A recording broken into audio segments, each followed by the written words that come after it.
જય શ્રી કૃષ્ણ મિત્રો, આજે આપણે દાળ ઢોકળી બનાવીશું. તેના માટેની સામગ્રી: 1 વાટકી તુવરની દાળ, 2 નંગ ટામેટાં, થોડી કાચી સિંગ, 2 લીલા મરચાં અને 1 લીંબુનો રસ. હવે આપણે ગેસ ઉપર પાણી ગરમ મૂકી અને તેમાં દાળ બાફવા મૂકી દઈશું.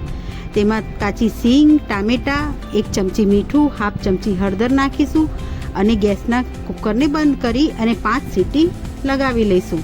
હવે આપણી દાળ બફાય છે ત્યાં સુધી આપણે ઢોકળી માટેનો લોટ બાંધી લઈશું. તેના માટે એક મોટો વાટકો લોટ લીધો છે, થોડો અજમો, 1 ચમચી લાલ મરચું, હાફ ચમચી હળદર પાવડર, હાફ ચમચી ધાણા જીરું અને 1 ચમચી મીઠું અને 4 ચમચી તેલ લઈ અને તેને બરોબર હલાવી લઈશું. અને પછી થોડું પાણી નાખી અને તેનો લોટ બાંધી લઈશું. આપણો લોટ સરસ રીતે બંધાય અને તૈયાર છે. અને આ બાજુ આપણી દાળ પણ બફાઈ છે.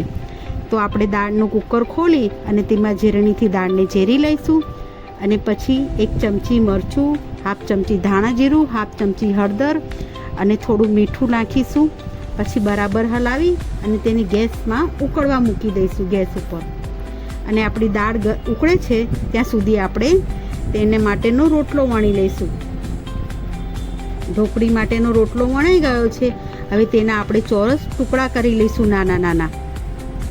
અને આપણી ઢોકળીને ઉકળવા દઈશું.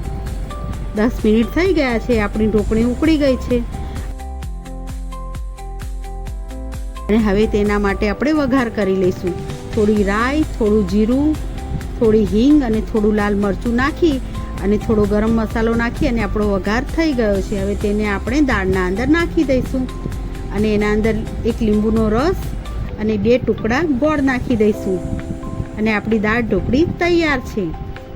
બસ, મારી આ રેસીપી તમને ગમી હોય તો તમે મને શેર કરજો, લાઈક કરજો અને સબસ્ક્રાઈબ કરજો.